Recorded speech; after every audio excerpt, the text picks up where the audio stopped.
Beautiful and elusive, the snow leopard inhabits one of the harshest, most remote environments on Earth.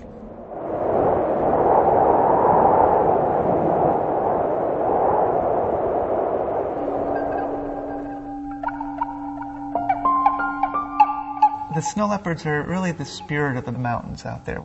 It's a mystical animal, it's beautiful, it can jump higher and longer than any other cat. There's a majesty to these cats, and they're just incredibly lovely. The snow leopard remains rarely seen and little known. Classified as endangered, like the tiger and the panda, this mysterious creature faces the risk of extinction. There's really two main threats for snow leopards. One is the traditional threat of being poached for their pelts or their bones for use in traditional Asian medicine. But the other threat that has been growing has been retribution killing by herders for protection of their domestic livestock.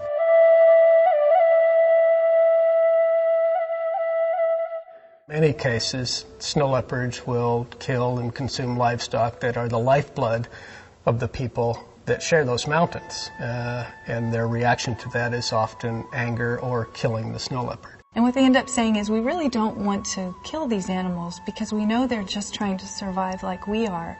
But when they take too many of our livestock, we feel like we have to in order to protect our own survival.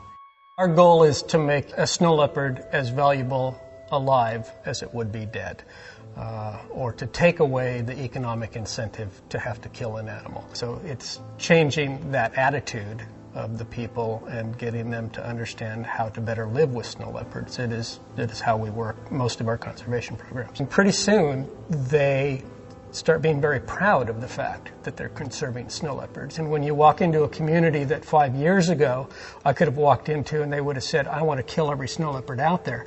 And now their immediate question to us is, how are we doing? Are the snow leopards still here? Has anybody killed one? We're often asked, why is it important to save the snow leopard? There are sort of two ways to look at it. One, it's that we're losing so many species every day, and it is a really endangered cat. But they're also important because they are the top predator in the environment, and they help regulate the entire ecosystem in which they live. If you take that top predator out, then everything else starts coming apart.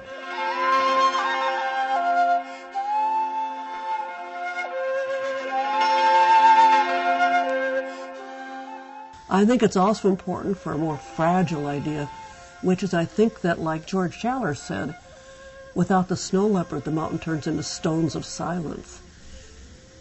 It adds something to the soul.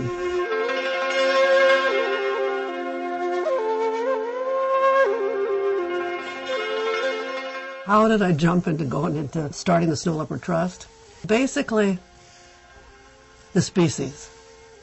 Snow leopards are the type of animal that people get captivated by. And a friend of mine told me, well, if you really feel like doing something for snow leopards, you ought to start a foundation.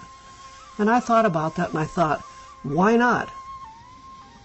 I think Helen is a perfect example of how one person can truly make a difference. When she started, even before she started the Snow Leopard Trust and first got involved with snow leopards, she made an enormous difference, going from cats being taken from the wild to populate zoos to having that practice banned. And then, after solving that problem, she didn't stop. She just kept going and said, these cats need even more protection in the wild, and in 1981 started the Snow Leopard Trust. I think the purpose, to me, as it's evolved for the Snow Leopard Trust, is to help those people in the snow leopard countries do what they're doing, but do it better. That's our specialty, is working with local people. It's something that we think is extremely important and the ultimate answer, because if you're going to save them, you're going to be working with the people that share the mountains with them. But those people are also important in stopping trade. They're the ones that know what goes on in their backyard, and they're the ones that can help us put a stop to the killing, which is where the trade starts. back in the early 80s, most conservation organizations were totally focused on the animals they were working on, and the Snow Leopard Trust has its roots in community conservation, which was quite unique back in 1981 when the trust was founded. And I think that's one of the biggest reasons for the Snow Leopard Trust's strong reputation, is that it was ahead of its time in its conservation approach. Using a combination of traditional monitoring techniques and modern technologies, scientists are able to gather more accurate information to further develop snow leopard conservation programs. The information on this cat is still very limited.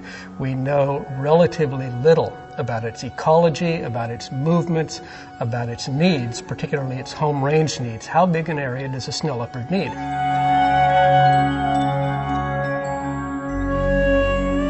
So now in several communities in Pakistan, we've got a program where we inoculate their livestock, and losses have gone down 80 and 90% to where they have far more animals than they even can use, and they're able to sell those excess animals. And I was just over there last month talking to the people and asking how the project was going, and they were thrilled. They said, this is wonderful. You've not only taught us how to vaccinate our livestock, how to make more money, but you've explained to us the worldwide importance of a snow leopard. With the Snow Leopard Enterprise Program, we have a lot of different products that the women are making. We have everything from rugs that are traditional and that you would see in their gers, which are yurts that they live in, to little mice that we sell as cat toys. We've just tried to come up with some products that will sell in the States that are both traditional and some that are more modern. In the international development world, what people say is if you can support a woman, then you're supporting the family.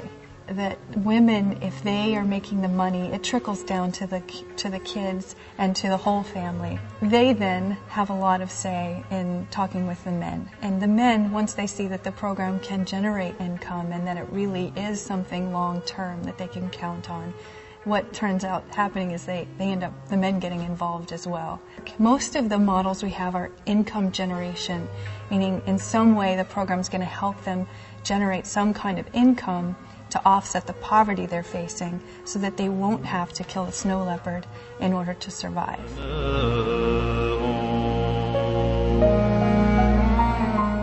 We have an approach to conservation that I think is working.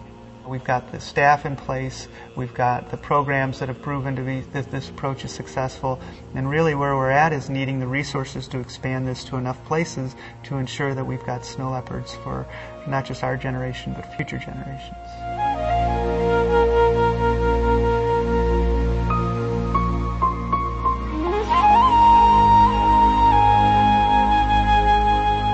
I truly believe that if we can't save the snow leopard, then we can't save ourselves. I think the planet is richer for having an animal like the snow leopard. And so I'd like to see us keep it around.